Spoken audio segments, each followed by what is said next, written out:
nakaplay dun?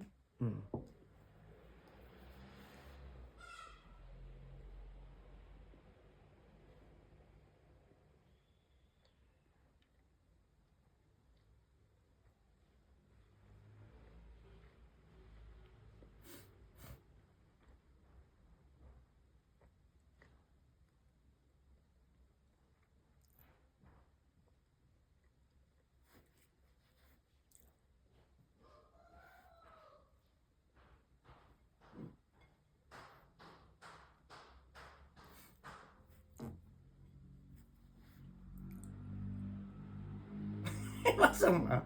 Dapat makinig ka.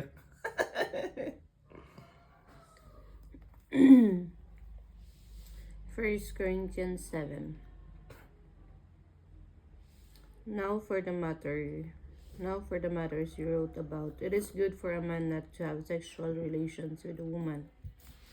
But since sexual immorality is occurring, each man should have sexual relations with his own wife, and each woman with her own husband.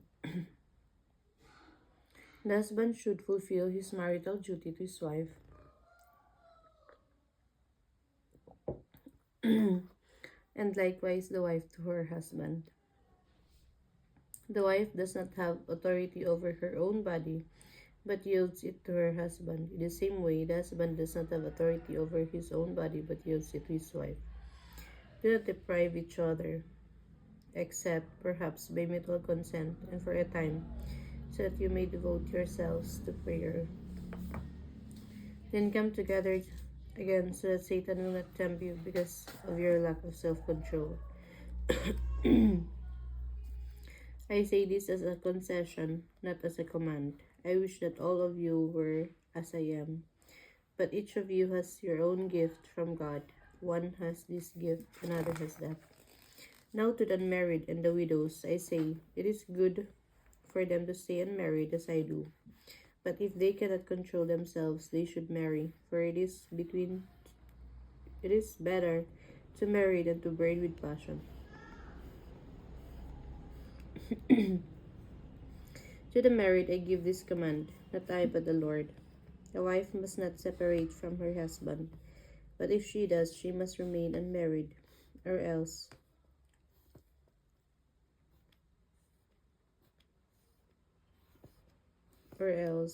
be reconciled to her husband.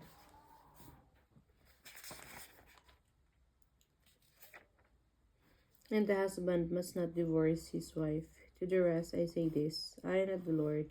If any brother has a wife who is not a believer, and she is willing to live with him, he must not divorce her. If a woman has a husband who is not a believer and he is willing to live with her, she must not divorce him. For the unbelieving husband has been sanctified through his wife, and the unbelieving wife has been sanctified through her believing husband. Otherwise, your children would be unclean, but as it is, they are holy. But if the unbeliever lives, let it be so. The brother or the sister is not bound. In such circumstances, God has called us to live in peace. How do you know, wife, whether you will save your husband? Or how do you know, husband, whether you will save your wife? Nevertheless, each person should live as a believer in whatever situation the Lord has assigned to them, just as God has called them. This is the rule I lay down in all the churches. Was a man already circumcised when he was called? He should not become uncircumcised. Was a man uncircumcised when he was called?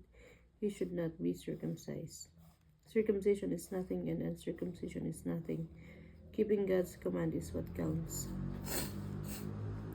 Each person should remain in the situation they were in when God called them. Were you a slave when you were called? Don't let it trouble you, although if you can gain your freedom, do so, for the one who was a slave when called to faith in the Lord is the Lord's freed person. Similarly, the one who was free when called is Christ's slave. You were bought at a price. Do not become slaves of human beings. Brothers and sisters, each person, as responsible to God, should remain in the situation they were in when God called them. Now about virgins, I have no command from the Lord, but I give a judgment as one who by the Lord's mercy is trustworthy. Because of the present crisis, I think that it is good for a man to remain as he is. Are you pledged to a woman? Do not seek to be released. Are you free from such a commitment? Do not look for a wife. But if you do marry, you have not sinned. And if a virgin marries, she has not sinned. But those who marry will face many troubles in this life, and I want to spare you this. What I mean, brothers and sisters, is that the time is short. From now on, those who have wives should live as if they do not, those who mourn as if they did not, those who are happy and as if they were not, those who buy something as if they were not theirs to keep, those who use the things of the world as if not engrossed in them. For this world in its present form is passing away. I would like you to be free from concern.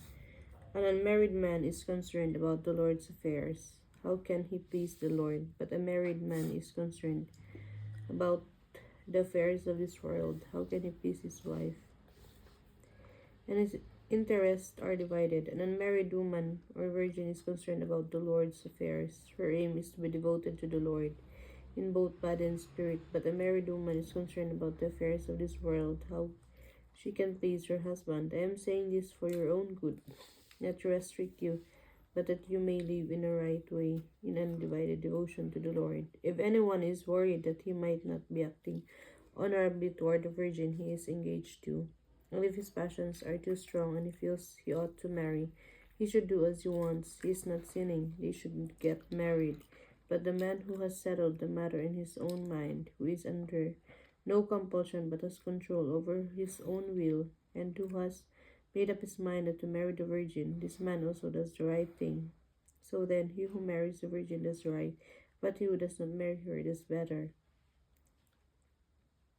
A woman is bound to her husband as long as he lives, but if her husband dies, she is free to marry anyone she wishes, but he must belong to the Lord. In my judgment, she is happier if she stays as she is, and I think that I too have the Spirit of God.